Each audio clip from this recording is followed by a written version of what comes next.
in the past 24 hours. Joining me now, Jonice Spizzo, president of UCLA Here I am watching CNN. Of UCLA Hospital System. I usually don't watch much CNN, but I just wanted to talk and comment on it. See some things that they have to say. Is reporting more than 100,000 total cases. That's more than 43 other states. And well, gee, maybe if they didn't have a bunch of people rioting in the streets. So how are LA hospitals right now, and what, my God, what can be done to prepare for the likelihood that there's going to be a surge in patients? It's like, I love how they never say anything about all the protests or anything. What we are doing in Los Angeles with the hospitals is really every day, 24 hours a day, we're really monitoring the situation and assessing what's happening in our county, what's happening with our hospitalization rates, what's happening with testing. In the early parts of the pandemic, the state of California and Los Angeles County, thanks to the measures by Governor Newsom and Mayor Garcetti, we actually fared really well for a city with 10 million people in LA. What we've seen, though, is in the past how many people were out there for the protest? We hit our like, how come they never say that? At the end of April, and then we were really seeing some nice plateauing of the numbers. Well, I'll just say it, you stupid asshole. Unfortunately, in the past 2 weeks, those numbers now are shooting up again, which is making us all concerned.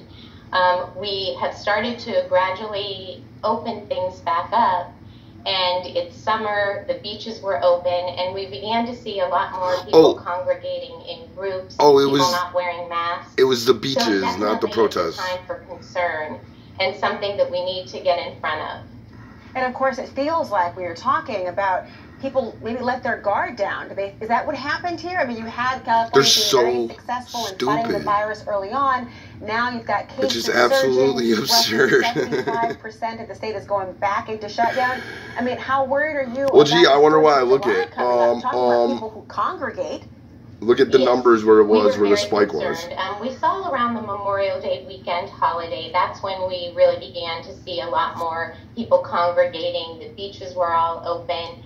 The protests were going on. For the July 4th holiday, the beaches are closed. And that's very hard. The weather's beautiful. We know people want to get out and about. But if people want to protest, that's okay. We really need to be able to do that safely. And we know that when you shelter in place, when you use social distancing, when you wear a mask when you're outdoors and wash your hands, we know that works. That worked really well for us in LA. Oh, yeah, and they know it works when protesters go out in the street and spread more of the virus that they bitch about not wearing masks for. Under control, and the rates of transmission that we're seeing right now are cause for concern. But no, it's us people who don't like wearing masks. It's our fault, not the protesters. You know, the president says he wasn't briefed on potential Russian bounties to kill U.S. troops. Well, guess what? Tonight, it's your best Trump. Just how little he does listen to these briefings, especially if they're about Russian intel. Oh, I can't wait to see this. Oh, it's Don Lemon. Apps are used everywhere except work.